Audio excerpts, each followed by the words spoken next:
চলো তোমাদের সাথে শেয়ার করি রবীন্দ্র জয়ন্তীর দিনটা আমি কীভাবে কাটালাম। তো প্রত্যেক বছর কিন্তু আমি জোড়াসাঁকো ঠাকুর বাড়িতে যাই, তো এই বছরও সেটার ব্যতিক্রম হয়নি। আমি আর আমার কয়েকটা বন্ধু মিলে চলে গেছিলাম একদম দুপুর দুপুর জোড়াসাঁকোতে। আর সেখানে গিয়ে দেখি এত ভিড়, আর এই দেখো ইনি প্রত্যেক বছর থাকেন, দেখতে পুরো রবীন্দ্রনাথ ঠাকুরের মতো, তাই না? যাই হোক, তো ওইখানে আমরা ভেতরে যেতে পারিনি, কারণ মানে মেন ঠাকুর বাড়িতে, কারণ কার্ড লাগে বলে।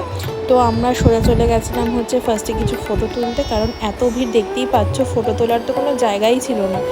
যাই হোক, তারপরে আমরা চলে গেছিলাম হচ্ছে যেখানে প্রোগ্রাম হচ্ছিলো, খুব সুন্দর প্রোগ্রাম হচ্ছিলো। যদিও পুরোটার প্রত্যক্ষদর্শী আমরা হতে পারিনি, আমাদের বাড়ি চলে যেতে হয়েছিল।